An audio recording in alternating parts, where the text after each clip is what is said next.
안녕하십니까 시청자 여러분, 예비역 육군 중위 오덱입니다. 대한민국의 국방력은 전세계 196개국 중 10위권 안에 드는 군사 강국 중의 하나입니다. 평가 기준에 따라 순위가 달라지기는 하나 종합적으로 판단하였을 때 대한민국은 군사 강국임에는 틀림이 없습니다. 유튜브 생태계에서 최고의 이슈인 특전사, UDTC과 같은 대한민국 특수부대 또한 전세계 특수부대 순위에서 상위권을 차지하고 있다는 사실은 다들 알고 계실 겁니다. 그런데 우리나라의 특전사, UDTC, 심지어 HID, UDU와 같은 일당백의 첩보부대도 절대 당해낼 수 없는 최강의 부대가 존재한다는 걸 아시나요?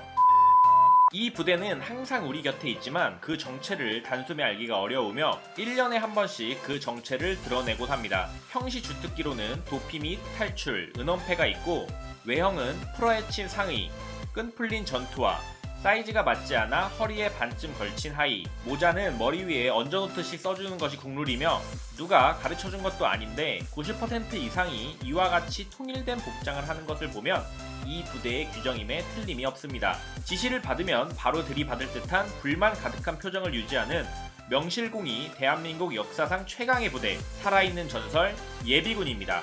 대한민국 국군에 편제된 예비군은 현역 이후에 예비역으로 전역한 사람과 보충력을 필요한 사람들이 편성 대상이며 전시에는 현역에 준합니다. 예비군은 형식에 따라 지역 예비군과 동원 예비군으로 구분이 되는데 지역 예비군은 말 그대로 소집자의 거주지를 기반으로 소집 및 훈련이 이루어집니다. 반면 동원 예비군은 거주지와 무관하게 배치되며 주로 전술상 병력 수요에 비해 인구가 부족한 지역으로 배치됩니다. 주로 강원도, 경기도 지역이겠죠. 1948년부터 1949년까지 대한민국의 국군은 징병제가 아닌 모병제였기에 예비전력이 따로 필요하지 않았습니다만 6.25 전쟁 이후 1961년 향토 예비군 설치법이 공포되며 예비군의 역사가 시작되었습니다. 창설 후에도 한동안은 유명무실한 존재로 남아있었으나 1968년 1.21 사태, 울진 삼척 무장공비 침투 사건으로 그 필요성이 대두 순식간에 확충되어 현재와 같은 조직으로 거듭났습니다. 경예비군의 경우 전역한 순간부터 전역 8년차가 될 때까지 편성 대상이며 전역한 당해는 예비군 0년차로 소집 대상자가 아니며 다음 해부터 예비군 1년차로 구분이 됩니다. 훈련은 1년차에서 6년차까지만 부과가 되는데 1에서 4년차까지는 동원훈련 2박 3일 혹은 동미참훈련을 받게 되며 5, 6년차는 기본훈련 혹은 작계훈련을 받게 됩니다. 그 이후에는 민방위로 편성되며 민방위는 국방부가 아닌 행정안전부 관할로서 민방위로 편성이 된다는 것은 모든 병역에 대한 의무가 끝난, 즉 제대라고 볼 수 있습니다. 간부 예비군 역시 1에서 6년차까지 훈련을 받는데 병 예비군과 다르게 6년 동안 모두 동원훈련 혹은 동미참 훈련으로서 2박 3일의 훈련을 받게 되며 동원훈련과 마찬가지로 동미참훈련 역시 출퇴근이 아닌 2박 3일 동안 입영훈련을 받게 됩니다. 간부 출신들은 전역 시 계급의 정년까지 예비군으로 편성이 되기 때문에 중위 출신인 저는 43세까지 예비군으로 편성이 되게 됩니다. 따라서 만 40세까지 편성이 되는 민방위와는 관련이 없게 되며 43세까지 전시 상황이 발생되면 소집에 응소해야 합니다. 병과 다르게 간부는 계급 정년까지 최대한 예비군에 편성을 하는데 그 이유는 간부의 수가 턱없이 부족하기 때문입니다. 30, 40대 병사 출신 남성들을 전시에 소집하는 상황은 전세가 불리한 총력전 상황에서 고려해 보겠지만 간부들은 전시 초기부터 최대한 많은 수를 소집해야 하기 때문에 전역한 지 얼마 안 된 간부는 전방으로, 비교적 나이가 많은 간부는 후방으로 편성할 가능성이 높습니다.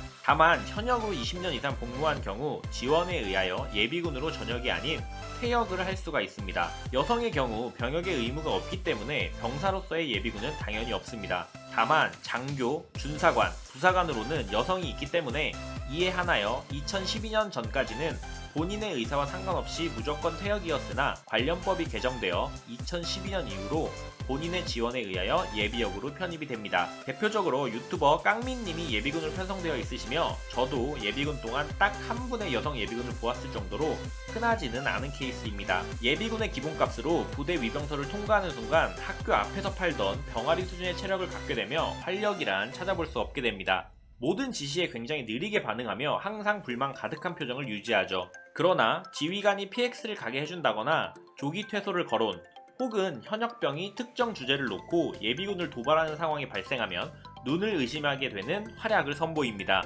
모 부대 현역 조교가 예비군이 마음에 들지 않아 선배님들 M60 분해는 할 줄 아십니까? 라는 비꼬는 투로 말을 하자 그중 현역대 M60 기관총 사수였던 예비군이 특수분해까지 해버려 조교가 울면서 조립해달라고 빌었으며 예비군에게 특수분해를 배워 해당 부대에서 유일하게 특수분해 조립을 할 줄 아는 병사가 되었다고 합니다. 62사단 동원훈련 당시 실전적인 훈련을 한다는 명목하에 현역과 예비군이 한문씩 81mm 박격포 고폭탄 실사격 훈련을 하였다고 합니다.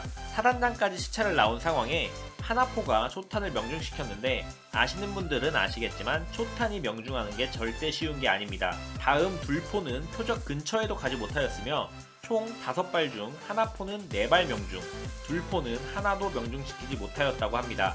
예비군의 한계가 드러나는 듯 하였으나 하나포가 예비군이었고 둘포가 현역이었으며 사단장은 아무 말 없이 돌아갔다고 합니다. 그 부대 대대장 밑으로 간부들과 병사들에게 무슨 일이 있었을진 이렇듯 평소에는 그 능력을 숨기고 있다. 결정적인 순간에는 현역을 압살하는 실력을 발휘하는 이들은 예비군이라는 신분과 그 내공으로 인하여 현역인 특수부대들도 건드릴 수가 없는 것이 과장이 아닙니다. 그들의 명성은 해외에서도 퍼져나갔으며 실전에서의 눈부신 활약이 이를 증명하고 있습니다. 1992년 LA 폭동 당시 흑인들의 무차별한 코리아타운에 대한 약탈과 폭력으로 인하여 한인들은 목숨을 위협받는 상황에까지 치닫게 되었습니다. 하지만 흑인들이 간과한 것이 있었는데 한인 남성들은 대부분 군필인 예비군이었다는 사실. 그들은 자신의 생명과 재산을 지키기 위해 자경단을 결성, 일사불란하게 조직화하였으며 AM 라디오를 이용하여 피해 상황을 주고받았고 건물 옥상에 모래주머니로 진지를 구축하였으며 1층에는 자동차로 바리케이트를 설치, 피하 식별기로는 머리에 흰 끈을 사용하는 등 실제 군부대와 동일한 수준의 전투력을 발휘하여 흑인들의 침입을 막아냈습니다. 대한민국 예비군은 그 수가 310만 명에 달할 정도로 전세계 탑2에 들 정도의 병력입니다. 징병제를 채택하고 있으며 일부를 제외한 대부분이 예비군으로 편성되는 특성상 해외에서 대한민국 예비군을 평가할 때 준현역 수준으로 평가하고 있습니다. 그도 그럴 것이 예비군은 병사 기준으로 국방부 퀘스트를 모두 완료한 인원들의 집합체이며 군기만 빠졌을 뿐이지 경험이 사라진 건 아닙니다. 예비군을 주말에만 동원하는 식의 직업 개념으로 시행하고 있는 타국과의 질적 차이는 언급하지 않도록 하겠습니다. 대도시 한복판에서 전차를 몰 수 있는 사람을 어렵지 않게 찾을 수 있다는 신기한 나라 대한민국. 주적의 끊임없는 도발과 위협에도 우리나라 국민들이 안심하고 생활할 수 있는 이유는 지금도 철책에서 근무를 서고 있을 현역들과 언제든지 나라의 부름에 준비가 되어 있는 예비군들 때문이 아닐까요? 오늘의 영상은 여기까지였습니다. 재밌게 보셨다면 구독과 좋아요, 알림 설정까지 부탁드리겠습니다. 감사합니다. 오대기였습니다. 진군!